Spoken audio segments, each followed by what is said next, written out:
Welcome to Wiley Trade Podcast, Making Trade Inclusive for All Americans. I'm your host, Derick Holt, a partner in the International Trade Practice Group. Join us over the next few weeks as we discuss the intersectionality of trade policy, race, and making the benefits of trade accessible to all Americans. It is my pleasure to introduce to you Representative Jim Clyburn, the House Majority Whip and the third-ranking Democrat in the United States House of Representatives. Coming to Congress in 1993, representing South Carolina's 6th District, he quickly rose through the leadership ranks and eventually was elected chair of the House Democratic Caucus. He's a longtime champion for rural and economic development, including manufacturing and infrastructure. I'm so excited to have you here today to discuss this important topic. Welcome, Representative Clyburn, to the Wiley Trade Podcast. Well, thank you very much for having me. It's a pleasure to be here. I want to start off by talking about the intersectionality of infrastructure and manufacturing. The economy of South Carolina is a little different from when you were first elected in 1992. Can you describe the economic landscape of your district back then and how some of the incentives that you propose help modernize the economy through infrastructure and manufacturing? Well, when I got elected to Congress back in 1992, the interesting thing to me was the fact that the two big things in South Carolina was, I would say it was 3 T's: tobacco, transportation, and textiles. And I just saw that as being a dead-end street. I had been studying economic conditions, historical conditions as well, long enough to know the trends going against tobacco. And of course, cotton is the backbone of the textile industry, and cotton was fading. When I was running for Congress in 92, I talked about what I thought the future was all about.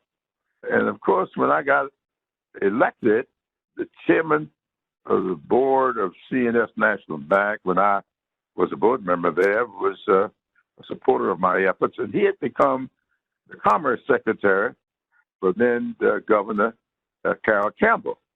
Bob Royer was his name. Bob called me and invited me to his office, and they set me down with his staff, and they presented me with a PowerPoint presentation.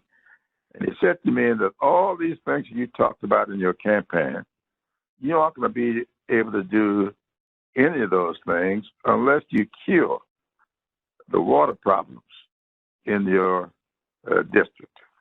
He said the infrastructure along the I-95 corridor, the heart of the 6th Congressional District, was of such that it would not be able to grow the economy.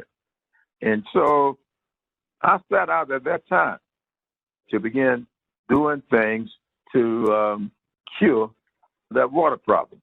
And I created what became known as the Lake Man Regional Water Agency.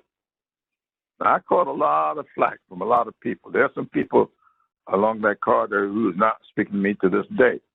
But I knew from that presentation, from everything that was happening, that South Carolina's future would be another T, tourism.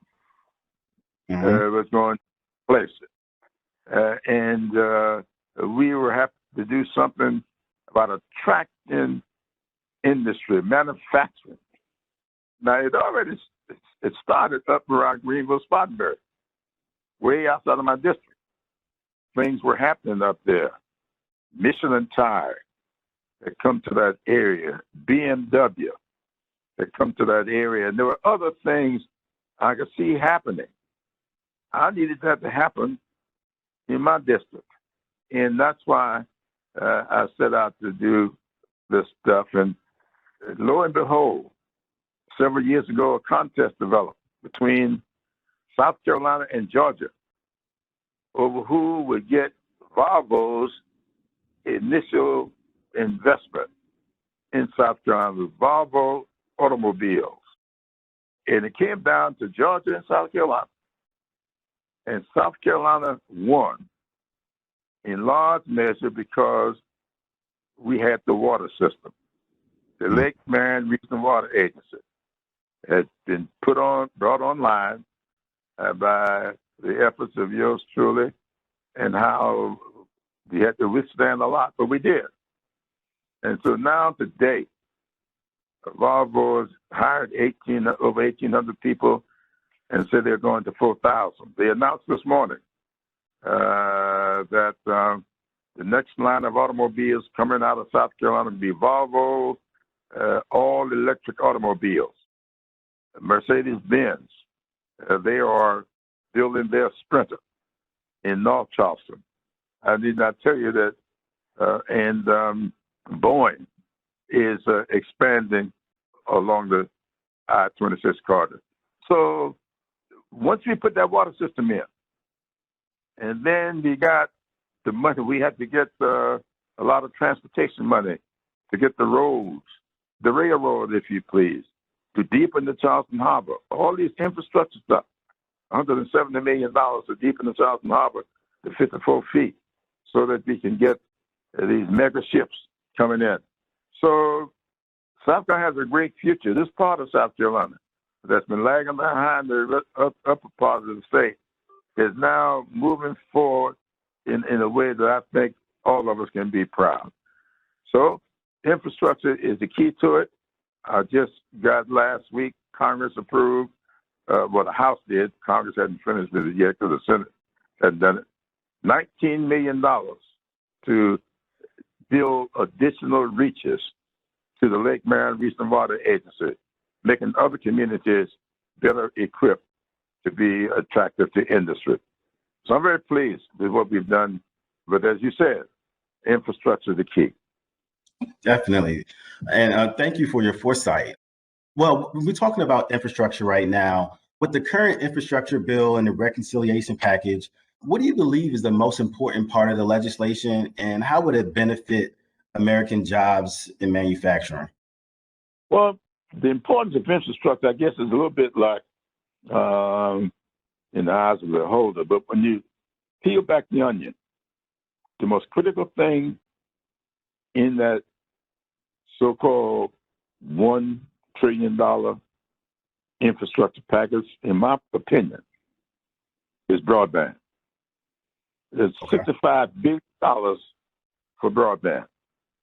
We are not going to cure our healthcare delivery problems unless we have telehealth and telemedicine. We're not going to keep rural hospitals open unless we can connect them to the teaching hospitals around, instance, in South Carolina. They're basically in Charleston, Greenville, and Columbia. We aren't going to be able to educate our children effectively without online learning. This pandemic has demonstrated to us how important broadband is. I maintain that broadband is to the 21st century what electricity was to the 20th century. So in that bill, a bunch of very important stuff is in that bill.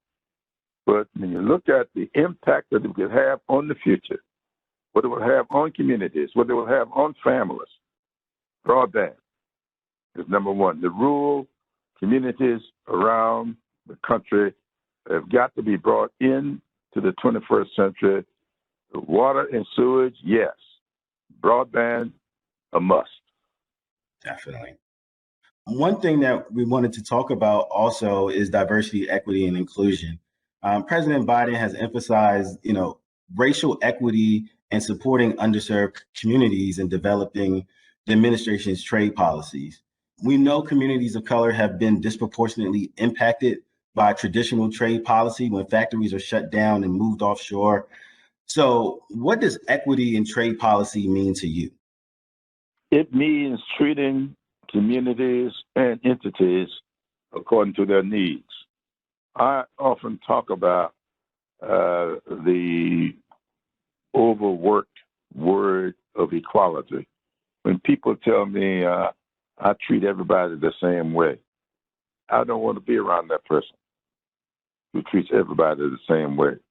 Everybody's needs are not the same. Everybody's dreams and aspirations are not the same. If I dream of one thing and you dream of another, treat our dreams with equity, not necessarily the same way.